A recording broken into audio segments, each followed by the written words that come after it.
Bonsoir, bienvenue au Presse Club où nous allons passer 1 heure ensemble et parler d'un sujet particulier, l'islamisation supposée ou réelle du pays, en l'occurrence de la France. Je vous le disais, nous sommes ensemble pour 1 heure et nous allons tenter de répondre à une question précise, l'islamisation du 9-3, fait ou fake news.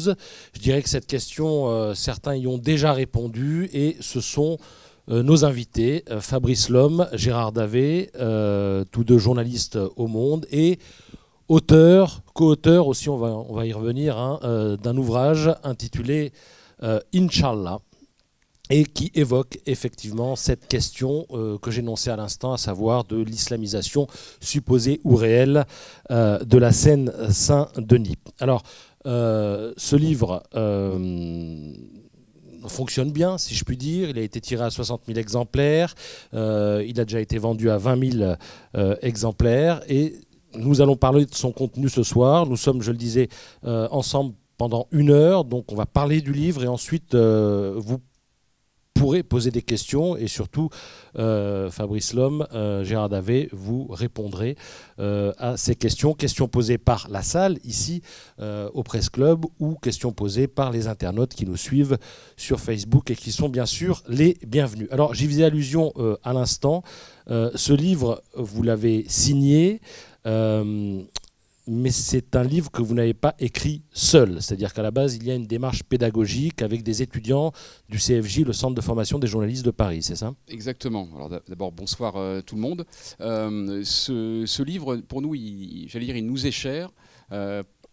Moins, j'allais dire, par rapport au contenu, même si on pense qu'il est de bonne qualité, mais il nous est cher à cause ou grâce, on va dire, au procédé qui a été mis en place pour le réaliser. C'est-à-dire qu'il s'inscrit dans le cadre d'un projet qu'on a inventé, Gérard et moi, qu'on a mis sur pied, qui s'appelle le projet Spotlight, dont le principe finalement est assez simple, même si personne, on va dire, n'y avait pensé en France, en tous les cas, ça se fait aux États-Unis. C'est de réunir une équipe de jeunes journalistes qui sont encore en école de journalisme, là en l'occurrence 5 jeunes qui étaient en 2e année, donc en dernière année d'études au Centre de formation des journalistes, donc une école parisienne très réputée. Et l'idée, c'est de les prendre pendant 1 an. Ils continuent à être à l'école et parfois même certains en entreprise quand ils sont en alternance, mais ils dégagent du temps pour, pendant 1 an, faire une enquête sur un sujet précis que nous décidons, que nous choisissons avec eux, mais c'est nous qui, comme des rédacteurs en chef, c'est nous qui tranchons. Et ils sont sur le terrain pendant 1 an. Et pendant cette période-là, ils font des allers-retours avec nous, c'est-à-dire qu'on avait des réunions au moins 1 fois par semaine, faire le point, comme un rédacteur en chef avec ces jeunes journalistes en fait. Quand vous lancez le projet, est-ce que vous savez que vous allez en faire un livre ou pas? Bien sûr, le but, justement, dès le départ, c'est de se mettre, j'allais dire, une pression collective sur les épaules, c'est-à-dire de se dire, non seulement on va faire une enquête, mais en plus, il faut qu'elle soit suffisamment bonne pour pouvoir aboutir à un livre. Et pourquoi? Parce que ça renvoie à l'origine du projet, à notre envie de faire ça. Parce qu'avec Gérard, ça fait des années, peut-être même moi, je crois 10 ans, qu'on donne des cours donc de journalisme, d'enquête, dans différentes écoles. Et on avait une vraie frustration parce qu'on s'apercevait qu'on livrait en quelque sorte un enseignement théorique. Par ailleurs, on voyait les élèves que quelques heures par mois, ou voire par semaine, dans le meilleur des cas, et que à partir du moment où vous êtes dans la théorie, dans le journalisme d'enquête, ça n'a aucun intérêt. Il faut du concret, il faut du pratique. Et on s'est dit, en mettant la pression, c'est-à-dire en exigeant une enquête suffisamment bonne pour qu'il y ait un livre à l'arrivée, ça va tous nous obliger à être meilleurs, et surtout, eux, ça va leur mettre le pied à l'étrier sur du concret, parce qu'il y a le concret qui peut faire avancer. Qu'est-ce qui vous a incité à choisir ce sujet plutôt qu'un autre sujet? On sait que vous êtes spécialisé dans les affaires politico-financières, on va dire. Vous avez fait un livre qui a fait pas mal de bruit, hein. Un président ne devrait jamais dire ça. Et là, vous êtes passé à autre chose, un sujet de société, et un sujet en plus qui est pas simple pour des journalistes débutants. Alors, bonsoir, il faut bien comprendre que Fabrice et moi, d'abord, on est issus de banlieue. Donc on a grandi en banlieue parisienne. On a appris notre métier en banlieue parce qu'on a travaillé au Parisien, dans les éditions départementales du Parisien. On connaît très très bien la banlieue. Et la banlieue d'avant. Il se trouve que maintenant on a 50 ans, 20 ans plus tard, tout a changé. Et ça, on s'en est rendu compte à travers justement nos enfants, nous-mêmes, les gens avec qui on travaille, mais également aussi à travers François Hollande. C'est François Hollande lui-même, dans le livre que nous avons fait, Un président ne devrait pas dire ça, il parle de l'islam et il raconte le choc que ressentent les Français, selon lui, hein, quand ils prennent le RER, qu'ils ne voient que des barbus, des femmes voilées, etc. Il parle de l'islam qui est un problème pour la France, qui est un problème, que l'immigration est un problème pour la France. Bref, il a des mots forts. Et on s'est dit, plutôt qu'avoir des mots, essayons d'avoir des actes, essayons de poser des actes sur ces mots. Et envoyons une équipe de jeunes journalistes qui n'ont a priori pas d'a priori justement, et envoyons-les sur le terrain pour qu'ils nous ramènent des informations et qu'ils nous disent si effectivement il y a bien un processus d'islamisation en cours. Alors, on aura peut-être l'occasion d'en reparler, mais là, vous venez de raconter une anecdote qui est intéressante. C'est-à-dire, lorsque vous entendez François Hollande. Il aimerait bien. C'est la filiation. Hein. François Hollande vous dire qu'il y a peut-être un problème d'islamisation en France. Est-ce que vous ressentez déjà à l'époque un décalage entre ce qu'il vous dit, entre quatre yeux, alors que vous écrivez un livre avec lui, et la réalité de son discours public ? Ah oui, total. Et c'est ça qui est passionnant. Alors, c'est souvent là, le problème des politiques, hein, vous les connaissez aussi. Ils parlent, mais ils ne disent pas forcément ce qu'ils pensent. Et c'est normal, parce qu'un politique qui dirait tout ce qu'il pense, ce serait plus un politique. Mais le problème qui se pose, c'est quand même qu'il y a beaucoup de livres qui paraissent, beaucoup de gens qui s'expriment sur cette problématique de l'islamisation, mais il y en a assez peu qui, en fait, mettent les pieds dans le cambouis, ils vont voir ce qui se passe. Et François Hollande n'est pas quelqu'un qui allait voir ce qui se passe. Il avait des retours via les préfets, il avait des retours via les services de police, via des listes communautaires qui se montaient dans les municipalités, mais il n'y a jamais vraiment été complètement, il ne s'est jamais immergé dans un quartier. Et c'est le cas pour tous ceux qui écrivent dessus, que ce soit Éric Zemmour, que ce soit Philippe de Villiers et d'autres. Et donc nous, on s'est dit, envoyons 5 journalistes prendre le pouls de cette banlieue-là, de ces quartiers-là, et sans a priori, pour qu'on puisse en faire un livre qui raconte une réalité. Je ne dis pas que c'est la réalité, c'est une réalité. Alors, vous avez dit quelque chose qui m'a interpellé tout à l'heure. Vous disiez « nous connaissons bien la banlieue » et vous êtes repris en disant « nous connaissons bien la banlieue d'avant ». Oui, cette banlieue a changé. Exactement. En quoi a-t-elle changé ? Est-ce que on peut rentrer là vraiment dans le vif du sujet avec ce que vous avez pu observer ou ce que votre équipe a pu observer concrètement comme signe d'islamisation du 9-3 ? Il y a quand même pas mal d'exemples dans le livre. Oui, absolument. Eh bien, c'est tout simple, que ce soit, j'allais dire, nos années de jeunesse, ou que ce soit, pour être plus récent, le travail qu'on a pu effectuer professionnellement en banlieue, notamment nos années aux Parisiens. Donc là, ça nous amène quand même jusqu'à quasiment la fin des années 90, donc c'est quand même pas la préhistoire.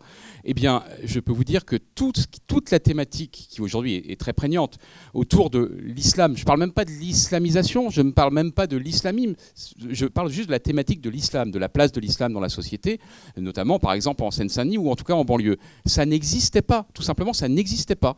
Gérard et moi, je ne sais pas combien d'articles, parce qu'on était très productifs à l'époque. Je ne sais pas combien de papiers on a écrit quand on était dans les éditions, lui dans le Val-de-Marne. Moi, j'ai fait la Seine-Saint-Denis, justement, j'ai fait l'édition Paris, j'ai fait l'édition des Yvelines, enfin, peu importe, on a tout fait. Mais jamais on a eu un seul papier relatif à un problème ou à quelque chose autour de l'islam, de l'islamisation, de l'islamisme. Donc il y a un phénomène qui est relativement récent. Et vous voyez, c'est pas par hasard, je vous dis que ça nous amène à la fin des années 90, époque à laquelle Gérard et moi, on est passé sur des sujets, j'allais dire, plus nationaux, donc on a délaissé un peu la banlieue.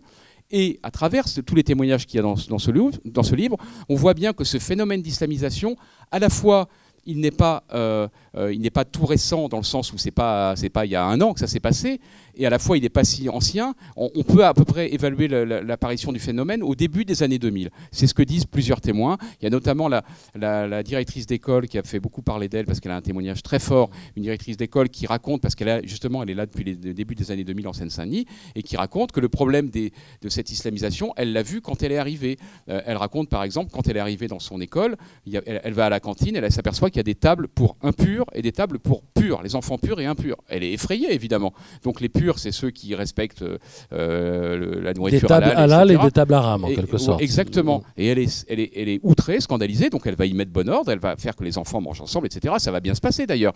Mais tout ça pour dire que c'est une scène en quelque sorte, elle le dit elle-même, et d'autres nous l'ont dit, qui n'aurait pas été envisageable 5 ans ou 10 ans plus tôt. Donc voilà notre rapport à ce phénomène. En fait, nous, on a quitté la banlieue au moment où il était en train de muter sur ce plan. Il y a d'autres exemples dans le livre, hein. Il est question par exemple de chauffeuses de taxis spécialisées dans les femmes voilées. Est-ce que vous avez d'autres exemples et à la limite, je vous demanderai de me donner les exemples qui vous ont vous le plus surpris, puisque vous venez de banlieue et puis à un moment vous avez des enquêteurs qui reviennent et qui vous disent « Dis donc, en banlieue, il se passe ceci et cela ». Et là, vous tombez des nues. Oui. À propos de quels exemples, par exemple? Honnêtement, il y a beaucoup d'exemples qui sont frappants. Moi, découvrir que au sein de la RATP, des chauffeurs de bus mettent des gants lorsqu'ils prennent leur service, parce qu'ils ont peur de passer après une femme conductrice et que donc il faut mettre des gants au cas où pour ne pas souiller leurs mains. J'ai l'impression que c'est une blague, enfin une mauvaise blague, mais ça me paraît tellement énorme que j'ai du mal à y croire. Et pourtant, ça existe. Lorsque on parlait de la RATP, il y a des lieux de prière aussi à la RATP. Exactement. Alors que normalement, c'est interdit dans une entreprise publique. Des lieux de prière clandestins que l'enquête a mis au jour, notamment au dépôt de bus des pavillons sous bois, qui avait été rendu tristement célèbre, puisque c'est là que Sami Amimour, l'un des tueurs du Bataclan, m'a travaillé en fait. Hein.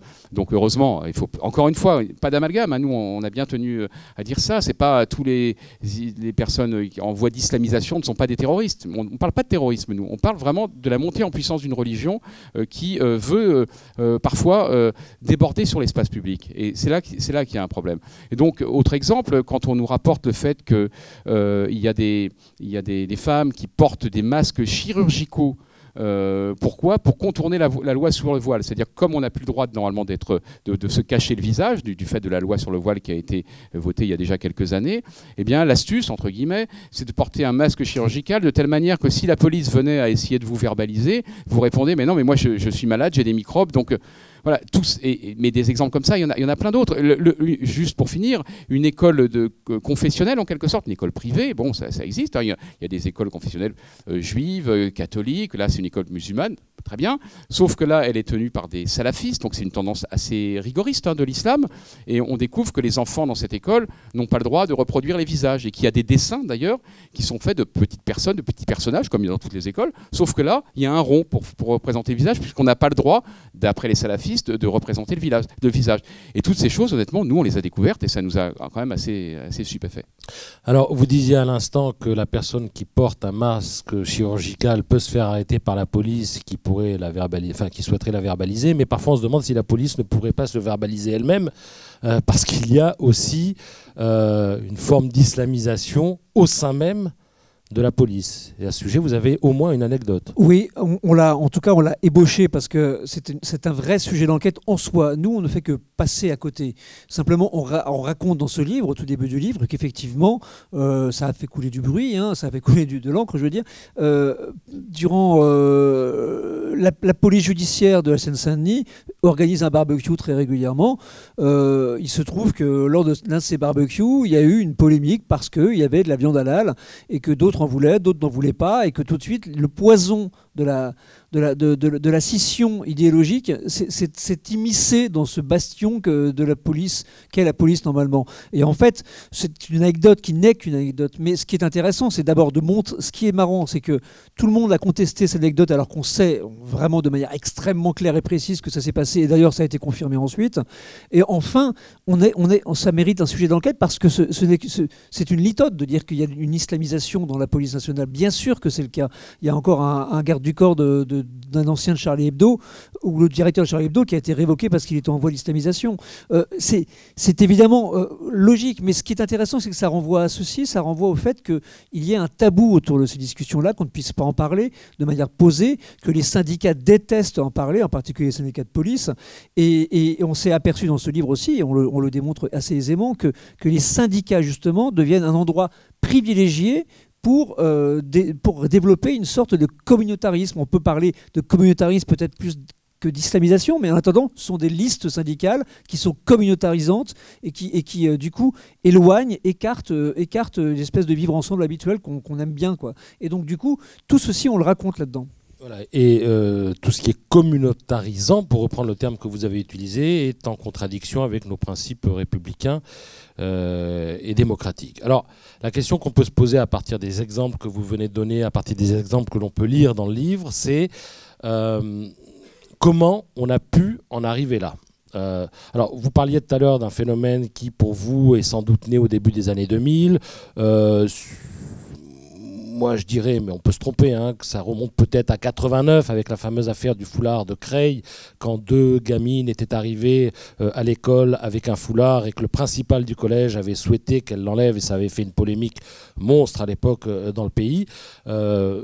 Comment a-t-on pu en arriver là? Comment a-t-on pu laisser des principes a priori contraires à nos principes républicains s'installer dans le pays, et en l'occurrence dans le département de la Seine-Saint-Denis? Alors il faut bien voir que ce qui se passe en Seine-Saint-Denis peut se passer éventuellement, d'ailleurs ça se passe aussi ailleurs, près de Lyon, près de Marseille, bien sûr, près de Nantes, près des grandes villes.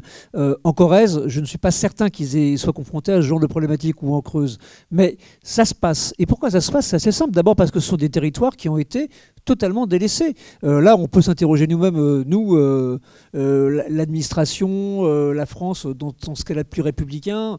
On a laissé des territoires se développer en se disant, on n'y jette pas un œil, on laisse faire, comme ça on est tranquille. Ça s'est passé comme ça. C'est vrai que la Seine-Saint-Denis, au-delà du côté islamisation, c'est aussi un département c'est le département le plus pauvre de France. L'administration est complètement à la rue. Ça, c'est très important. Ça veut dire que donc on n'a rien laissé, on n'a rien mis en place pour éviter ceci. Deuxième chose, c'est que c'est une explication rapide, parce que nous on n'est pas sociologue, hein, mais c'est que c'est un département, la Seine-Saint-Denis, qui était un département communiste, un peu comme le Val-de-Marne d'ailleurs, qui était un département communiste. Il se trouve que le communisme disparaît. Le communisme, il n'y avait pas mieux. Moi j'ai passé 10 ans en banlieue en travaillant là-dessus, dans les villes genre Vitry-sur-Seine, Villeneuve-le-Roi, Orly, tout ça, c'est des villes communistes. Et c'était un maillage incroyable d'associations qui développaient des choses. Il y avait une vie sociale qui était vraiment très importante. Et or, ce parti disparaît peu à peu. Ils n'ont plus d'argent dans les mairies, etc. Et donc, qu'est-ce qui se passe à la place? Il y a une paupérisation, il y a un développement de la pauvreté. Et sur quoi prospère en général la religion, et la religion extrême? C'est souvent sur la pauvreté et l'ignorance. Et donc, du coup, c'est comme ça que ça s'est développé. C'est à grands traits, hein. Je ne suis pas un sachant. À grands traits, parce que la religion, d'autres religions n'ont pas forcément connu la même évolution dans ces départements pauvres. Je précise là-dessus, bien sûr, vous avez raison, mais il faut voir 2 choses. La première, c'est que on parle d'un département qui est un département, peut-être le département le plus musulman, entre guillemets, de France, puisqu'on estime qu'à peu près la moitié de la population de la Seine-Saint-Denis est de confession musulmane, qu'il y a eu une sorte de ghettoisation, de ségrégation qui s'est faite, puisqu'on a mis en gros les populations, c'est toujours pareil, la logique du ghetto, on met les populations les plus défavorisées au même endroit, et donc les gens plus favorisés n'ont pas envie d'être là et vont partir, et donc s'il y en a d'autres qui arrivent, etc. Et souvent les populations les plus défavorisées, ceux qu'on met là, c'est les personnes qui vont être d'origine étrangère par exemple, ou issues de l'immigration, etc. Donc ça fait une forte communauté musulmane, donc c'est un peu logique que ce soit cette religion-là qui soit développée. Et par ailleurs, l'autre point, ce serait de dire oui, mais après tout, pourquoi on n'a pas vu un développement de l'intégrisme catholique ou protestant ou je ne sais quoi? Là, je pense que pour le coup, c'est pas un phénomène français. Observons ce qui se passe dans le monde entier depuis justement plusieurs décennies. Cette montée en puissance d'un islam revendicatif, parfois violent ou agressif, c'est un phénomène général. Et là, honnêtement, on a des idées, mais je pense qu'il vaut mieux laisser s'exprimer des géopoliticiens, des sociologues, des islamologues qui pourront plus peut-être expliquer pourquoi on en est arrivé là. Oui, parce que là, vous avez pointé des facteurs, on va dire, socio-économiques, pour faire simple, mais on ne peut pas éluder l'aspect politique de cette forme d'entrisme qui conduit au développement de l'islamisation. Oui, absolument. Est-ce que c'est quelque chose qui est ressorti de votre enquête? Absolument. C'est ce que moi, vous me demandiez les choses qu'on avait pu découvrir ou qui pouvaient nous surprendre. Grâce au travail des étudiants, on s'est aperçu qu'effectivement, il y avait un clientélisme assez important. Alors le clientélisme, vous allez me dire, c'est pas nouveau. C'est vrai. Nous, on a travaillé beaucoup sur un élu assez connu qui s'appelle Monsieur Patrick Balkany, je dirais pas qu'il a inventé le clientélisme, enfin c'est quand même un de ses meilleurs représentants, le Valois, qui fait qu'il peut être mis en cause ou condamné même pour des affaires de corruption, etc. Il a toujours été élu et réélu triomphalement parce que les habitants étaient contents, parce qu'il leur dispensait des faveurs, etc. Bon, et là on est sur un clientélisme, j'allais dire musulman, qui fait qu'on s'est aperçu que les élus, alors ce qui est fascinant, c'est toute tendance confondue, droite, gauche, centre, ça n'a aucune importance, aucun intérêt, sont aux prises avec certains musulmans revendicatifs qui demandent des choses que la République devrait leur donner, estime-t-il, et on voit comment des élus transigent, quitte parfois justement à transiger avec les principes républicains. Pourquoi ? Parce qu'ils sont face à un électorat potentiel qui est très important. Alors, quand je parlais de facteurs politiques, je ne parlais pas seulement du clientélisme, mais je parlais aussi de la démarche de ceux qui promeuvent, si je puis dire, cette islamisation. Il y a derrière un projet politique ou pas ? Parce que est-ce qu'il n'y a pas un problème en France aussi ? On considère l'islam comme une religion, alors que c'est bien plus qu'une religion. L'islam, c'est un État, c'est une culture, c'est une morale, c'est une juridiction. Enfin, c'est tout un système qui régit complètement la vie des gens. Je comprends votre question, mais je dirais c'est là qu'il faut faire attention aux amalgames. Pourquoi ? Dans le livre, on a plusieurs exemples qui illustrent totalement ce que vous dites, c'est-à-dire des gens, notamment des lobbyistes musulmans, qui font pression sur des élus politiques pour obtenir des lieux de culte, une mosquée, mais obtenir même des places d'élus, enfin bref, pour faire un espèce d'entrisme au nom d'une religion. Donc ce qui est un peu un problème, puisque habituellement, on fait de la politique au nom d'idées, mais qui ne sont pas des idées religieuses. Dans un État laïque, a priori, c'est pas ça qu'on promeut. Or là, ça apparaît. L'inquiétude des pouvoirs publics, d'ailleurs, ça nous a été dit par plusieurs personnes, c'est que pour les prochaines municipales, il y ait des listes communautaires, des listes même qui soient religieuses. Et donc ça, c'est quand même assez inquiétant. Donc ça valide votre raisonnement. Mais par contre, attention, il ne faudrait pas laisser penser qu'il y aurait une espèce de force occulte qui tiendrait tous les musulmans dans sa main et qui aurait décidé de faire ceci ou cela. Une grande partie des musulmans, notamment de Seine-Saint-Denis, sont vent debout contre ça. Une grande partie des témoins qui parlent courageusement et qui dénoncent l'islamisation sont des musulmans qui disent mais qu'est-ce que c'est que ça ? C'est pas notre religion. On a trahi notre religion. Et en général, c'est plutôt des musulmans âgés, parce que ce sont les plus jeunes qui sont plus radicaux. Et ce sont ces musulmans-là qui nous disent mais c'est honteux et c'est terrible pour nous, parce qu'évidemment, on nous renvoie cette image dans la figure, alors que nous, non seulement c'est pas notre islam, mais c'est l'inverse de l'islam, en tout cas celui dont on rêve. Mais est-ce que vous avez rencontré ou est-ce que vous avez eu des retours de musulmans pour lesquels la question de la sécularisation de l'islam n'était pas un problème, qui considéraient que l'islam pouvait se fondre sans aucun problème dans la République, on va dire ? Oui, c'est même la majorité, c'est même la grande majorité. Fabrice disait qu'il y a 1 600 000 habitants en Seine-Saint-Denis, il y en a un peu plus de 800 000 qui sont musulmans, un peu plus, en tenant compte des clandestins, etc. Bon, c'est une forte majorité, c'est une majorité. Simplement, dans cette majorité, il y a là aussi une très forte majorité de musulmans qui n'ont qu'une envie, c'est de se fondre dans la République et qui en sont très heureux. D'ailleurs, on interviewe beaucoup d'entre eux, on a vu plus de 200 personnes, enfin, des étudiants ont vu plus de 200 personnes pour ce livre. Ils sont très nombreux à dire qu'ils n'ont qu'une envie, c'est de se fondent dans la République en vivant tranquillement leur islam modéré et tout va très bien. Ça, bien sûr que c'est une majorité. Mais à côté de ça, ce sont ces mêmes-là qui, et ça c'est assez frappant, qui dénoncent ce qui est en train de se passer. Pourquoi ? Parce qu'ils ont vécu parfois ça. On a 2 ou 3 personnes qui nous racontent qu'ils croient voir arriver, par exemple, ce qui s'est passé en Algérie avec le fils. Ils ont l'impression de le revivre. Ils avaient quitté l'Algérie à cause de ça. Ils ont l'impression de le revivre en bas de chez eux, dans leur immeuble. Et c'est pour ça qu'ils prennent la parole. Alors, l'islam a ses lois. La France a ses lois. On a, vous l'avez dit, une majorité de musulmans qui considèrent que les lois de la France s'imposent aux lois de l'islam. Et on a une minorité de musulmans qui considèrent que les lois de l'islam s'imposent aux lois de la France. Cette minorité, elle a été chiffrée, alors je ne sais pas si c'est au doigt mouillé, mais bon, par un institut aussi sérieux que l'Institut Montaigne, à peu près 30%. Il y aurait 30% de musulmans qui considèrent que les lois de l'islam doivent s'imposer aux lois de la République. Donc là, il y a déjà, même si c'est une minorité, je pense, un problème avec ces 30%. Mais ce qui paraît plus inquiétant, et toujours selon l'Institut Montaigne, c'est que quand on regarde les jeunes populations, chez les jeunes, on est là à 50%. Donc on peut considérer que les 30% d'aujourd'hui vont devenir 50% demain. Et si je ne suis pas un expert en mathématiques, mais enfin si la courbe est linéaire, on peut se retrouver à 70-75% demain. Est-ce qu'il n'y a pas là un problème réel face auquel on continue peut-être à tenir un discours angélique? C'est tout le problème de ce livre, enfin c'est d'ailleurs tout l'intérêt de ce livre, c'est que on a voulu justement raconter ça parce qu'on a vu ces statistiques nous aussi, on a vu le rapport El Karaoui qui est paru il n'y a pas très longtemps qui reprenait les statistiques, c'est un travail sérieux. L'homme a été très décrié alors que c'est un intellectuel sérieux.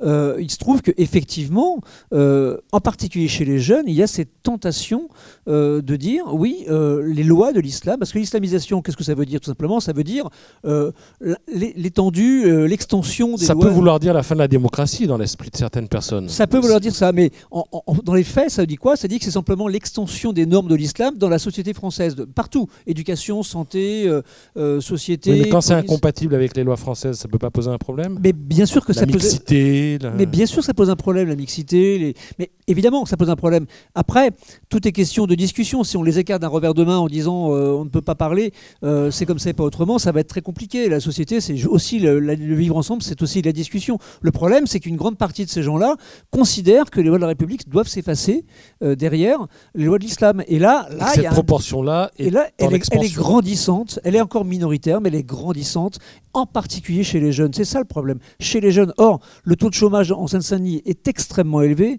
en particulier dans certaines cités où il est carrément exponentiel. Et dans ces conditions-là, il y a quoi? Il y a d'un côté le trafic de drogue, sont caricaturés, et de l'autre, il y a la religion. Et parfois, les deux se mêlent d'ailleurs. Donc, c'est un problème. Et ça, si on ferme les yeux, si on ne dit pas des choses avec des mots très clairs, sans être d'extrême droite ou d'extrême gauche d'ailleurs, on laisse le débat justement aux extrémistes. C'est donc dommage. Est-ce que vous avez l'impression qu'on est en train d'actuellement de louper le coche, c'est-à-dire de ne pas dire clairement les choses comme on a oublié de les dire il y a 20 ans, comme on a peut-être oublié de les dire il y a 35 ans, ou comme on a oublié de les dire en 89 lorsqu'il y a eu l'affaire de Creil? Ah oui, alors totalement. Et je vous pose à dessein la question, je vais aller au bout de mon raisonnement. Vous êtes journaliste au Monde, on ne peut pas dire que la dénonciation de l'islamisation soit au cœur des préoccupations éditoriales du Monde. Est-ce que vous connaissez vos confrères, on ne va pas mettre des étiquettes sur tout le monde, mais est-ce que vous avez eu des reproches, ou est-ce que vous entendez parfois des discours et vous avez envie d'intervenir et de dire ouais, c'est peut-être pas tout à fait ça? Non, mais je pense qu'il faut prendre un peu de recul en fait, surtout. Et c'est-à-dire que l'attitude, je sais pas, de la ligne éditoriale de Libération, du Monde, etc., je pense que c'est secondaire. Quel est le problème principal? Vous parliez tout à l'heure du fait qu'on avait raté le coche. C'est ça le problème principal. C'est que premièrement, est-ce qu'on n'a pas vu le problème surgir? Oui, très bien. Deuxièmement, est-ce qu'une fois qu'on l'a vu surgir, donc vous le disiez, c'est pas tout récent, c'est ces dernières décennies, est-ce qu'on a fait quelque chose? Non. Troisièmement, et c'est là ce qui me préoccupe le plus. Est-ce qu'il y en a pas qui ne voient toujours pas le problème? Exactement. Et est-ce que là, aujourd'hui, maintenant, ça change? Non, toujours pas. Et c'est ça qui est dramatique. Et là, quand je dis ça, je parle quand même essentiellement du pouvoir politique, parce que malgré tout, les journalistes, on leur prête toujours des pouvoirs, mais si vous voulez, même on est journaliste au Monde, l'autre il va être journaliste au Figaro ou à l'Express, c'est pas nous qui allons changer, on peut en parler plus, bien sûr, mais c'est pas nous qui allons changer fondamentalement la société.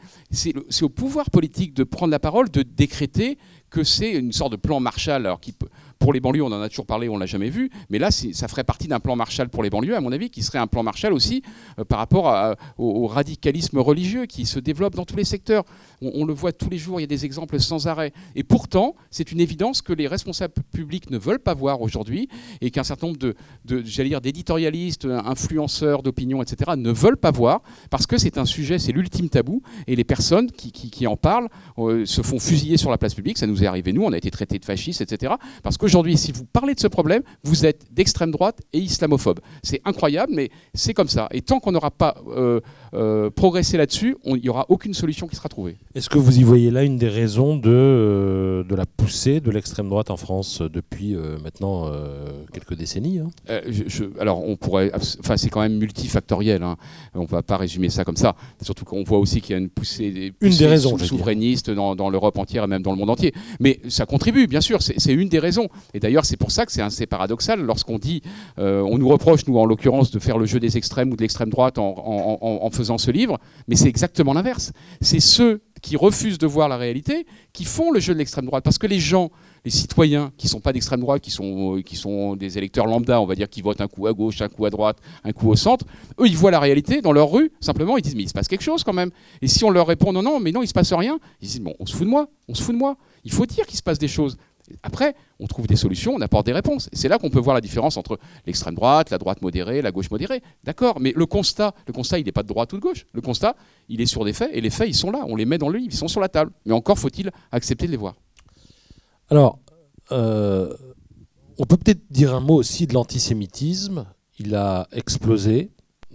ces dernières années. Les statistiques sont assez claires à ce sujet. Est-ce qu'il est lié? Vous savez qu'il y a deux écoles. Il y a ceux qui disent oui, il y a un vieux fond antisémite dans la France, l'extrême droite. Bon, sans doute une réalité, d'ailleurs l'histoire l'a prouvé. Est-ce qu'il y a un antisémitisme qui est lié ou corrélé, on va dire, à cette islamisation? Nous, nos enquêteurs... Est-ce que c'est remonté de votre côté? Oui, nos enquêteurs sont allés sur le terrain, ils l'ont montré. C'est-à-dire qu'il y a une sorte de paradoxe. Il y a les chiffres sur l'antisémitisme en Seine-Saint-Denis. On a vu la procureure de Bobigny qui nous disait qu'effectivement, elle n'a pas beaucoup plus de dénonciations, ni de plaintes. Mais la vérité, c'est qu'après, on a été voir toute la communauté juive de Seine-Saint-Denis, on en a vu beaucoup, et ils ressentent tous, confusément ou précisément, des atteintes à leur sécurité personnelle, intime et même extérieure et collective. Et ça en aboutit à quoi? Ça aboutit à des communautés, là aussi, qui se créent, communautés juives, pour le coup, qui se montent en opposition à des communautés musulmanes. Et là, on en arrive à un phénomène qui est un phénomène c'est Gérard Collomb qui disait ça, il parlait des communautés qui se mettaient face à face. Il l'a dit un petit peu tard, il l'a dit quand il est parti du ministère de l'Intérieur, il aurait mieux fait de s'en emparer avant. Mais en attendant, c'est effectivement quelque chose qui se passe. Et oui, il y a un antisémitisme prégnant. Et vous savez comment il se caractérise? Par exemple, il y a des villes qui soutiennent activement des terroristes, par exemple de Georges Ibrahim Abdallah, qui deviennent des citoyens d'honneur de certaines villes.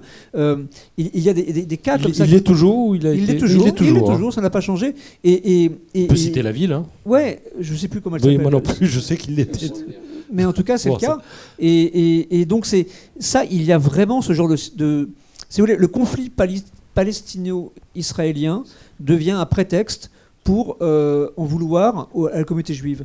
Et les gens s'en emparent en disant « Ah, bah voilà, on va se réfugier derrière ça, comme ça, on va pouvoir laisser libre cours à une sorte d'antisémitisme doux. » Or, ça reste malgré tout un antisémitisme. Et ça prospère là-dessus. Et quand ça arrive à des gens qui sont parfaitement ignorants, qui vivent en dehors des lois de l'éducation, etc., et qui sont réfugiés dans leurs cités, dans leurs immeubles, on en arrive après à des situations, à des propos qui sont extrêmement haineux et agressifs. Donc c'est tout ça qu'il faut combattre dès le départ. Et je pense que la société française n'a pas pris ça à bras-le-corps.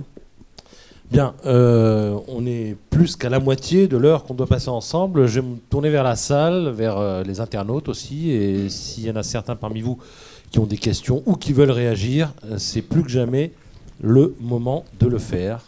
Est-ce que vous avez un micro, monsieur? Non. Alors, moi, je vous entends. Je peux répéter votre question. Allez-y. Est-ce que vous avez observé dans votre enquête le départ des non-musulmans de Seine-Saint-Denis en grand nombre, en petit nombre? Est-ce que c'est un phénomène qui s'accélère ou est-ce que finalement les Français qui sont... Les musulmans français sont français, mais les non-musulmans cohabitent tout de même de façon à peu près vivable avec cet environnement musulman qui, tel que vous le décrivez, est quand même très lourd. Alors, je pense que ce serait totalement excessif de parler, je sais pas, d'exode des populations en Seine-Saint-Denis qui ne seraient pas musulmanes. Ce serait faux. Il y a deux choses différentes. Le premier, c'est qu'il y a un cas spécifique, Gérard en parlait juste avant moi, la communauté juive. Là, sur la communauté juive, c'est vrai qu'il y a deux phénomènes. Premièrement, premier phénomène, communautarisation, c'est-à-dire qu'on se replie entre nous, on se crée des quartiers à nous, même des villes qui sont réputées plus accueillantes pour les juifs. Oui, et d'autres, carrément, qui partent, qui disent, alors certains retournent en Israël, mais certains surtout quittent le département, et ils veulent être tranquilles, ils veulent aller ailleurs. Donc ça existe, c'est incontestable. Après, si on parle donc des personnes qui ne seraient donc pas musulmanes et pas de confession juive non plus, qui seraient par exemple, je sais pas moi, des catholiques ou des protestants ou des gens sans religion, hein, il y en a quand même pas mal. Sincèrement, c'est pas un exode si vous voulez, mais on voit bien que c'est un processus progressif et lent. Et qui n'est manipulé par personne. Personne ne tire les ficelles en disant voilà ce qui va se passer. C'est simplement qu'il y a un aspect naturel et qui est regrettable, qui est que le département se paupérise. Donc, comme il se paupérise, les populations les plus en difficulté vont être relogées par là, vont venir se regrouper là, et que souvent, les plus défavorisés, c'est des personnes qui sont d'origine de confession musulmane. Et qu'est-ce qui se passe? C'est que pour certains, qui ne le sont pas, ils vont se dire, oh bah non, moi je me sens pas bien dans cette ambiance, même si personne ne m'embête, même s'il n'y a pas de violence, etc. Mais ça me fait bizarre, j'ai pas l'impression d'être dans un quartier qui ressemble à ce que j'ai envie de voir, et certains partent. Mais très sincèrement, on est quand même loin de l'exode. Il y a simplement le fait que la population musulmane dans ce département, effectivement, progresse lentement, mais qu'il y a des quartiers, et heureusement, il y a des villes, des quartiers dans lesquels il y a encore une cohabitation, j'allais dire, classique, traditionnelle, qui ressemble à ce qu'est la France depuis quand même un certain nombre de siècles, où il y a effectivement, on a quand même une tradition, c'est pas par hasard, notre positionnement en Europe, on est au bout, après c'est la mer, donc il y a quand même une tradition d'accueil et de migration successive, il y a eu les Polonais, les Italiens, etc. Donc ce brassage, il existe, sauf que là, l'intégration, là pour le coup, là elle ne marche plus du tout. Je me tourne vers la salle ou vers les internautes. Est-ce qu'il y a une question? Oui, allez-y, monsieur. Parlez bien fort. Est-ce que tous ces musulmans reconnaissent quand même qu'ils sont de nationalité française? Il y en a qui sont nés en France, ils ont bénéficié du droit du sol, mais est-ce qu'ils reconnaissent aujourd'hui qu'ils sont de nationalité française et que malgré leurs revendications religieuses, ils restent quand même français? Alors, j'ai bien compris la question. Il le revendique peut-être même. Il le revendique, mais surtout, la vérité, c'est qu'on ne peut pas se permettre de parler des musulmans de Seine-Saint-Denis. Ils sont plus de 800 000. Et on en a interrogé 200 pour le livre. Donc, si vous voulez, on ne peut pas se permettre de parler pour eux. En revanche, ce qu'on peut ressentir, c'est que, et ça, c'est pas nous qui le documentons, ça a été fait par les sociologues, ça a été fait par d'autres, il y a un sentiment d'appartenance à ce qui fait France, qui disparaît peu à peu, ou en tout cas qui s'amenuise, parce qu'il y a d'autres choses qui prennent le pas là-dessus. Et ça, c'est vrai. Ça a été quantifié par des sociologues éminents. Gilles Kepel a été un des premiers à le faire, et d'autres. Et ça existe réellement. Après, dire qu'une partie de la France fout le camp dans ces territoires là-bas lointains, qui sont pas si lointains que ça, non, parce que on ne peut pas généraliser ni caricaturer sur ce sujet-là, surtout sur ce sujet-là. Juste une petite anecdote pour aller dans le sens de ce que vous disiez malgré tout, c'est-à-dire qu'il y a des cas, voilà, mais qui ne sont pas majoritaires encore une fois, mais il y a des cas assez spectaculaires, et justement on raconte comment une maîtresse dans une école de Seine-Saint-Denis un jour interroge un élève et lui demande « mais toi tu es de quelle nationalité ?» et il répond « arabe ». Et alors là, on n'est pas sur le musulman, mais arabe. Et elle lui dit, mais c'est pas une nationalité. Oui, mais c'est ce que mon père m'a dit, etc. Donc on voit bien qu'il y a ce problème finalement d'identité. Hein, c'est un terme qui est très à la mode, mais c'est pas faux. La mauvaise nouvelle, en fait, c'est qu'on a vu que dans la population, notamment maghrébine, qui est celle qui produit le plus de musulmans, hein, même s'il y a des maghrébins qui ne sont pas musulmans, contrairement à ce qu'on peut penser, et il y a des musulmans qui ne sont pas maghrébins, mais disons que la population maghrébine est souvent musulmane. On avait fondé beaucoup d'espoir sur le fait qu'au fil des générations, l'intégration allait progresser. Et là, on a l'impression qu'il y a un retour à l'envers, ça se passe à l'envers, c'est-à-dire que les plus jeunes générations sont celles qui n'ont pas envie de s'intégrer. Et c'est ça qui est préoccupant, et c'est vraiment le phénomène dont je pense que les politiques devraient se saisir, sans a priori. Dire ça, c'est pas de droite ou de gauche, c'est un constat, et il faut en tirer les conséquences. Autre question dans la salle ou sur Facebook? Une question dans la salle, allez-y. Des dénombrements et des chiffres. Vous avez dit tout à l'heure qu'il y avait 800 000 musulmans sur une population en double. Et qu'est-ce que vous pensez du fait que, enfin, je pense qu'il est interdit de dénombrer, là, et je pense à Gilles Ménard, on est tombé dessus parce qu'il avait compté des élèves, etc. Et c'est pas que dans ce système-là, je pense aussi à la Fédération française de foot, ils n'ont pas le droit de faire des quotas, etc.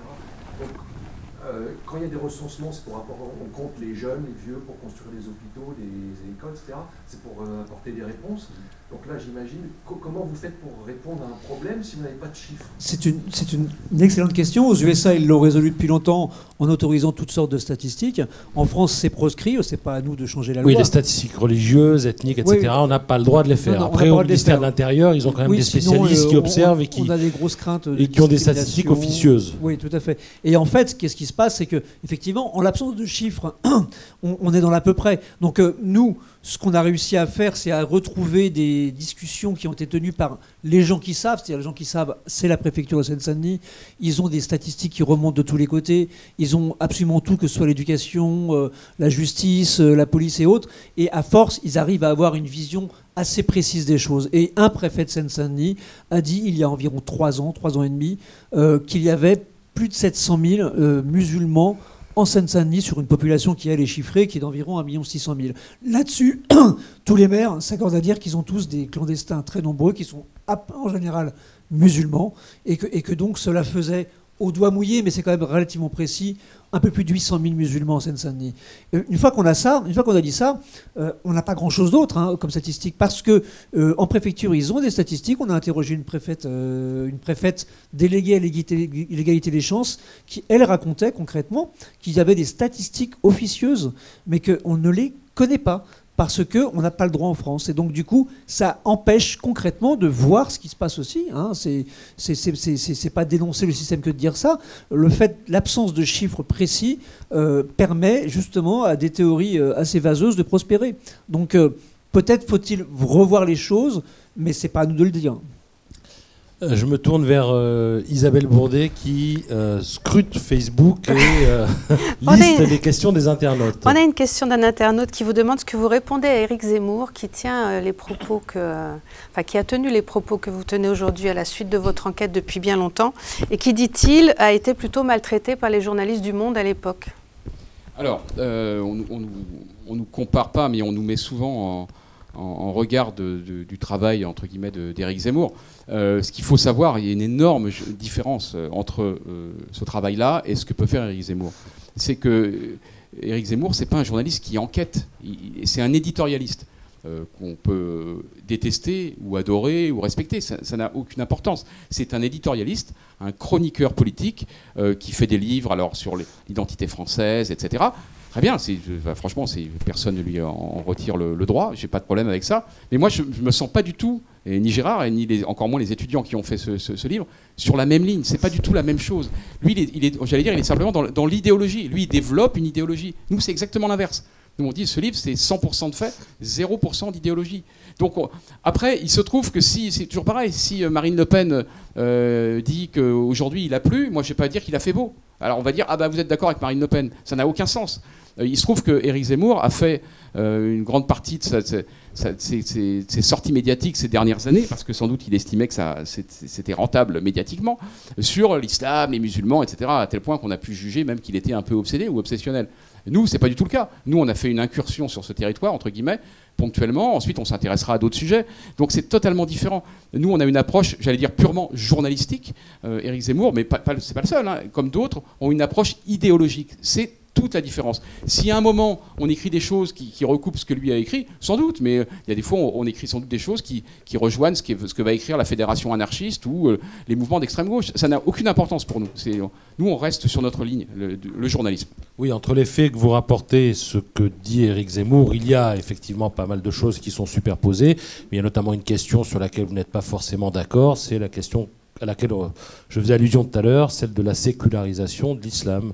Vous avez plutôt tendance à y croire, et Éric Zemmour, oui, lui, a tendance à ne pas y croire. C'est une des choses qui peut vous séparer, même si dans le discours, dans les faits rapportés, il y a pas mal de choses qui se superposent, et c'est vrai, il a été le premier à en parler. Est-ce qu'il y a d'autres questions dans Facebook ou dans la salle? Je vois le doigt de Philippe Rochaud qui se lève. Allez-y, Philippe. Vous dites que le conflit israélo-palestinien devient un prétexte à l'antisémitisme, mais quand même depuis 2014, il y a eu une exacerbation de l'antisémitisme dans ces quartiers-là notamment, mais qui était due à la réalité du conflit, qui n'était pas forcément un prétexte direct pour l'antisémitisme. Oui, c'est effectivement, mais en fait, je ne peux pas dater tout ça. La vérité, c'est que les discussions qu'ont eu nos étudiants, une nouvelle fois, c'est pas nous qui y étions, on a dirigé ce travail d'enquête. Les étudiants qui y étaient, on leur a rebattu les oreilles du conflit israélo-palestinien.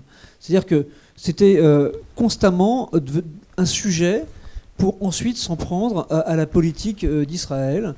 Et ensuite, on en arrivait à des propos qui devenaient vraiment limite antisémites. Et c'est juste le constat qu'on a fait. On s'en tient là. On ne peut pas dire... Je ne veux pas caricaturer les propos que nos étudiants ont recueillis, mais je pense que c'est une matrice le conflit israélo-palestinien. Dans ces quartiers-là, c'est aussi une matrice. Les gens, les jeunes en particulier, réagissent par rapport à ça. C'est juste un constat, je n'ai pas d'explication. Une question encore dans la salle? Pas de questions supplémentaires? Alors moi j'en ai peut-être une, je vais prendre mes lunettes, je vais vous la poser. Vous faisiez tout à l'heure allusion à l'islamisme et au terrorisme, et vous disiez pas d'amalgame. Vous connaissez la formule, tous les djihadistes ne sont pas, tous les islamistes ne sont pas terroristes, mais tous les terroristes sont islamistes, ou 99,9%. Est-ce que vous pensez vraiment qu'on peut difficilement éluder le lien que l'on veut bien voir parfois, ou qui semble crever les yeux, aux yeux de certains en tout cas, entre l'islamisme et, dans sa version la plus radicale, le terrorisme? Je veux dire, il y a quand même l'un qui prépare le terrain pour l'autre. Oui, mais encore une fois, là-dessus, c'est ce que vous disiez sur la fameuse formule, hein. Bien sûr, mais j'allais dire, c'est pas la bouteille à moitié vide et à moitié pleine. C'est-à-dire, c'est pas d'un côté, on ne peut pas dire que tous les musulmans soient des terroristes potentiels, mais en même temps, tous les terroristes sont musulmans. Bon, on va tourner en rond pendant 150 ans avec ça. La vérité, c'est quoi? Ça veut dire que, simplement, il y a... Si vous parlez des musulmans qui vont être tentés, on va dire, par une dérive terroriste, c'est une infime minorité. Voilà ce qu'il faut dire.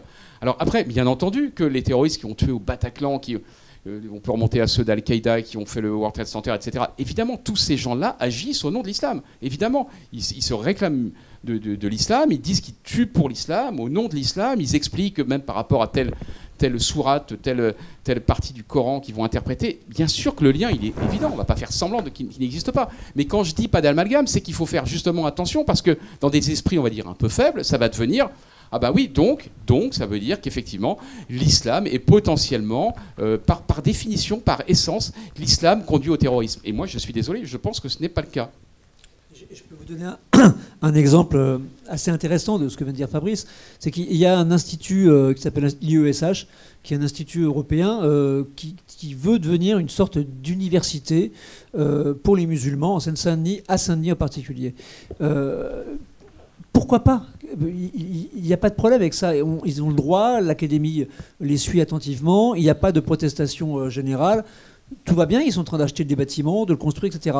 Et effectivement, dans leurs locaux, il n'y a que des femmes voilées. Ce sont des gens qui viennent faire carrément des études aussi pour devenir imam. C'est ce qu'il y avait déjà à Poitiers, qui s'était installé à Poitiers, je crois. Mais qu'est-ce qu'on a observé aussi? On a observé là-bas, qu'on y a été en enquête là-bas plusieurs fois, on a observé aussi qu'il y a eu un reportage qui a été fait, un documentaire qui est passé sur Canal+, et dans lequel on voyait un journaliste infiltré dans une cellule djihadiste. Ce journaliste infiltré dans cette cellule djihadiste se faisait donc passer pour un djihadiste, et à un moment donné, quelqu'un lui remettait une lettre pour lui dire voilà comment commettre un attentat, à quel endroit on commet un attentat. Bon. C'est un documentaire très sérieux qui a été fait sur Canal+. Et cette remise de lettres, elle se déroule à quel endroit? Elle se déroule dans les locaux de l'IESH dont je parlais à l'instant. C'est une femme voilée qui lui remet une lettre dans laquelle on lui dit « Voilà à quel endroit tu vas faire un attentat ». Je ne dis pas que l'IESH est un endroit où on commet, où on propage le djihadisme et les attentats. Je dis simplement que malheureusement tout ceci se mêle, s'entremêle, et que ça devient ensuite effectivement une sorte d'amalgame, et c'est dommage parce que l'IESH c'est un endroit qui à mon avis est intéressant. Ils essayent de voir, de propager un islam modéré, intéressant, calme, posé, de développer des valeurs qui sont assez humanistes. Et à côté de ça, il y a aussi des gens qui le fréquentent et qui sont plutôt du côté des frères musulmans et des salafistes.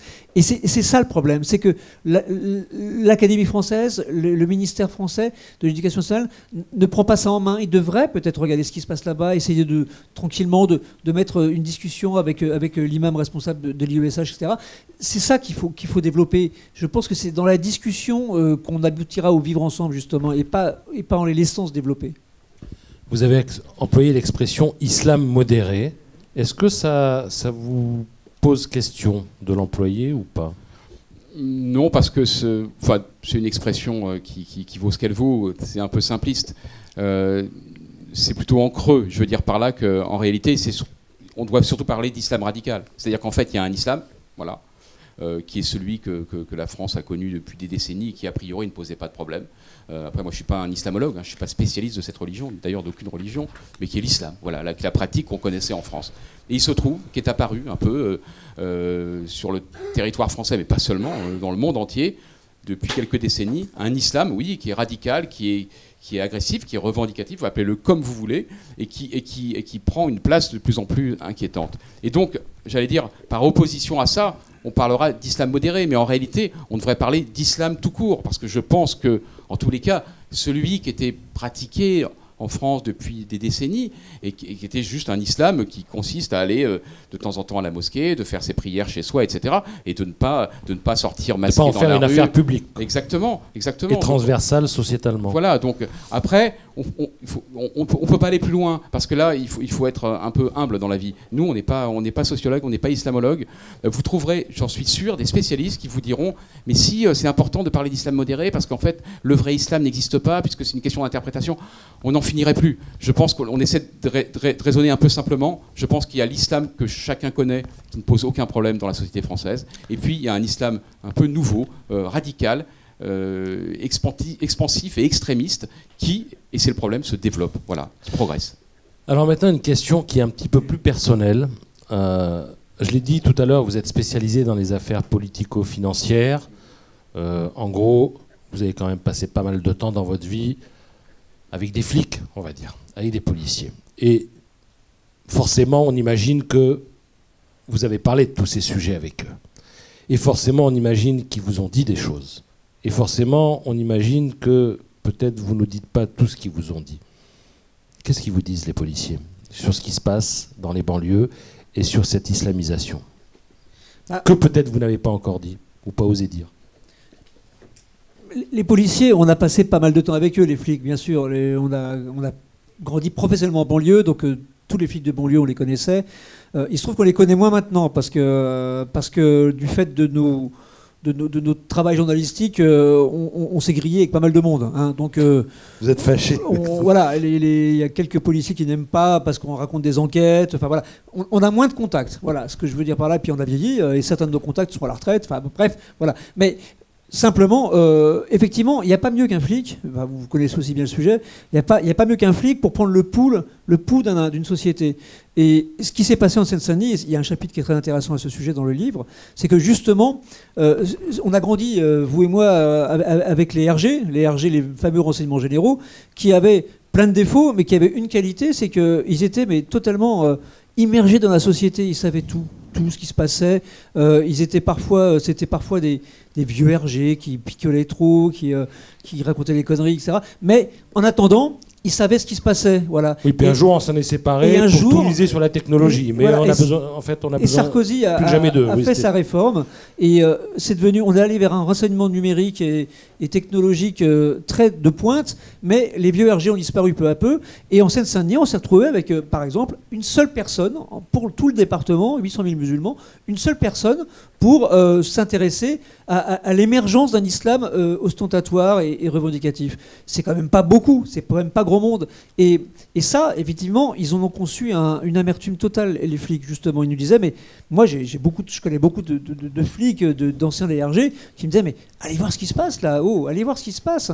Ces syndicats qui deviennent communautarisants, ces listes communautaires, c'est tout ce que faisaient les RG avant, ils s'intéressaient à tout ça, aux syndicats, aux associations, etc. Tout ce terreau-là a été totalement délaissé. Et eux, ils savaient ce qui se passait, et nous, on ne savait pas, parce qu'ils ne nous disaient pas toujours tout ce qui se passait, ou alors ils n'étaient plus écoutés, ou alors ils étaient versés dans d'autres services. Et donc là, on est passé à côté de quelque chose, je pense, à ce niveau-là, et eux, c'est vrai, ils ont tiré le signal d'alarme très tôt. Et en plus, la personne dont vous parlez qui devait observer ces phénomènes devait être souvent réquisitionnée pour aller à Roissy, qui se trouve sur le territoire de la Seine-Saint-Denis, pour récupérer les gens qui reviennent de Syrie. Est-ce qu'il est arrivé que les policiers vous disent la partie est perdue? À tort ou à raison, d'ailleurs. Oui, alors c'est ce que j'allais dire, à tort ou à raison. C'est-à-dire qu'il faut bien voir aussi que les policiers, il faut les comprendre, ils ne voient pas le meilleur de la société, hein, de par leur fonction. Ça, c'est vrai. Voilà, donc ils ont tendance, et je pense qu'on peut vraiment les comprendre, à voir toujours les choses un peu en noir. Nous, c'est vrai qu'on les fréquente depuis des décennies, Et on sait très bien, ils nous annoncent toujours un peu, voilà, la situation est catastrophique. Voilà, ils ont un peu tendance à dire ça, si bien qu'à la fin, on ne sait plus si on doit les croire ou pas. Ils sont de bonne foi, c'est sûr, mais on peut se demander s'ils n'exagèrent pas un petit peu. Maintenant, pour être tout à fait sincère, moi, c'est vrai que depuis quelques années, il y en a quand même pas mal que j'ai entendu nous dire que effectivement la situation était perdue et que dans les banlieues, et là c'était j'allais dire au-delà de l'islamisme, hein, l'islamisme est intégré là-dedans, mais que quelque part il y a intégration globale. Exactement, qu'il y a des quartiers qui ont fait sécession, voilà, qui ont fait sécession. Et d'ailleurs, c'est pas un hasard si c'est ce que dit Gérard Collomb. Alors encore une fois, moi ça m'a quand même un peu choqué. Il était ministre de l'Intérieur. Donc, un, il aurait dû le dire avant, et deux, peut-être qu'il aurait dû faire quelque chose aussi. C'est un peu facile, je quitte le ministère, et après je dis, la situation est catastrophique, si ça continue comme ça, on va aller à une guerre civile. Ok, mais ça aurait été bien d'agir contre ça. Mais quand il dit ça, pourquoi il dit ça? Il ne l'invente pas. C'est qu'il a les retours des policiers de terrain. Et moi, ces discours-là, on les a entendus directement de policiers de terrain en disant... Mais on n'a pas voulu traiter le problème à la racine, et maintenant, c'est trop tard. Voilà. Donc c'est très pessimiste comme constat, mais je ne suis pas sûr qu'il soit faux, malheureusement. Et ça a fait l'objet d'un livre qui a fait grand bruit, Les territoires perdus de la République, qui est paru en 2002 maintenant, et c'est vrai qu'on a un peu le vertige quand on regarde maintenant, ça fait, mine de rien, 16 ans. Je me tourne encore vers la salle parce que j'ai vu qu'une main s'est levée, il y a encore une question. Je voulais simplement dire que nous avons tous observé ces dernières années donc, qu'il y avait en face des débats que l'on voit en permanence à la télévision, dans toute une série de médias, très peu d'imams ou de spécialistes en islamologie. Et quand je pense aux quelques apparitions de ceux qui sont assez courageux pour venir dire la réalité, je pense en particulier à Sifawi, Mohamed Sifawi par exemple, qui a 4 gardes du corps, et même Gilles Kepel qui n'est pas musulman, mais qui a aussi je ne sais pas combien de gardes du corps. Bon, on a l'impression que du côté des musulmans qui pourraient éventuellement s'exprimer à la télévision ou dans les médias pour corriger, pour dire qu'ils ne sont pas du tout d'accord avec cet extrémisme musulman, c'est un grand vide. Est-ce que ça pose pas aussi le problème de la peur que peuvent éprouver les musulmans, je vais reprendre votre expression, modérés? Il y a quand même des gens courageux, hein, Daoud, Sansal, etc. Mais... Sansal, justement, a arpenté la Seine-Saint-Denis. Hein, et lui, il parlait vraiment de zones noires. Mais en vérité, on a une anecdote par rapport à ça. C'est que la personne qui ouvre le livre, là, c'est un vieil habitant de la Seine-Saint-Denis, prof d'histoire à la retraite, musulman. Et cet homme-là ne reconnaît plus son quartier et sa religion. Il la trouve pervertie. Il a perdu le goût de la nouvelle. Il parle même d'une nouvelle religion, hein, et voilà, d'un nouvel islam. Et il nous le raconte très bien dans ce livre. Il nous fait visiter Seine-Saint-Denis, nous raconte les changements du quartier, etc. Et on l'a convié ensuite à venir nous raconter ceci dans un débat qu'on a organisé sur LCP. Et il est venu. Et quand la journaliste l'a interviewé pour parler de ça, il a dit quoi? Il a dit simplement quasiment le contraire de ce qu'il mettait dans le livre. Dans le livre, il parle à visage découvert et il dit clairement les choses. Quand on l'a invité sur LCP, il a dit je vois pas le problème c'est plutôt vous qui nous regardez d'un air un peu condescendant. Bref, il était mort de trouille. On l'a bien vu qu'il était mort de trouille. Et après, il l'a confié à la journaliste qui l'avait amené là. Il était mort de trouille. Il lui a dit moi, dans mon quartier, j'ai des problèmes à cause de ce que j'ai dit dans le livre. Et c'est vrai qu'il y a ce poids du tabou.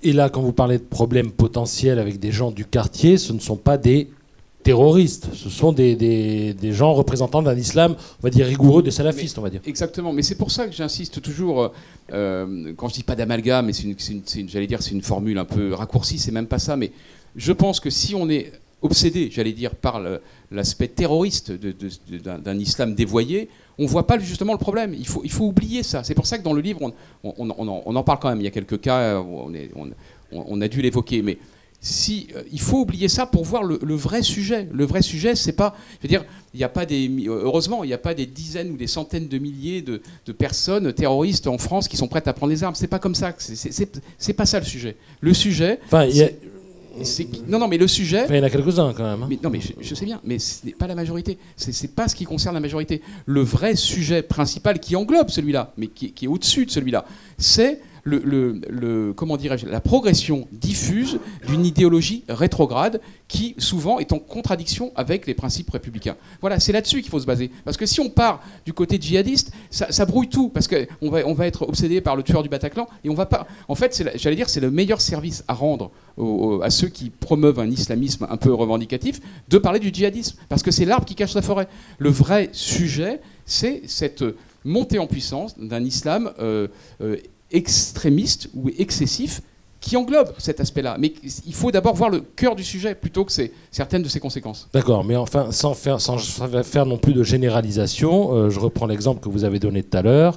Le gars qui s'est fait sauter au Bataclan, lui, il était plutôt dans la catégorie des gens plutôt salafistes, qui réclamaient des choses au nom de sa religion, exactement, et en contradiction avec les lois françaises, et on les lui accordait, puisqu'il y a notamment un lieu de prière à la RATP, au pavillon sous-bois. Mais pour poursuivre cet exemple, puisque c'est donc le dépôt RATP des pavillons sous-bois, il faut savoir que après cette polémique, puisqu'il y avait une polémique, il était conducteur de bus, il a tué des gens au Bataclan, etc. Le dépôt de pavillon sous-bois a été réputé dans la presse, a été écrit comme un repère de barbus, d'islamistes très dangereux. Voilà ce qui était dit. Or, aucun journaliste n'avait pu entrer dans le dépôt, parce qu'il est interdit au public, tout simplement, et a fortiori aux journalistes.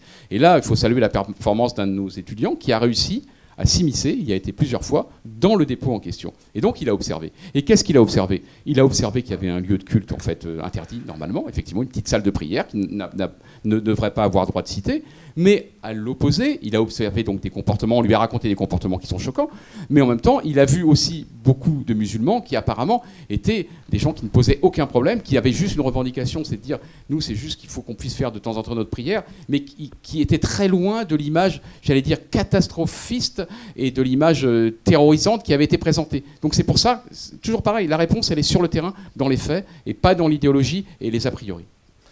Dernière question qui n'a rien à voir. Sur quoi portera votre prochain livre? Bien, il y en a un en cours qui sortira en 2019. Ça tourne autour de la droite française. On revient à nos passions. Et ça va raconter autour d'un personnage qui s'appelle Jérôme Lavrieux, qui est l'homme qui a révélé le scandale Big Malion et qui a escorté la droite française pendant 10 ans, qui était le sniper de la droite française. Ça va raconter ce que la droite française a porté en elle de germes d'agressivité. Il va raconter de l'intérieur le duel Fillon-Copé, le duel Sarko. Enfin, bref, on va raconter tout un pan de la droite française à travers un personnage clé qui était toujours caché derrière les puissants, mais qui était un des puissants. Donc ça, c'est le prochain livre qu'on fait en 2019. Bien. Et à côté de ça, on fait une pièce de théâtre aussi. Sur quel thème? Tiré du livre « Un président ne devrait pas dire ça ».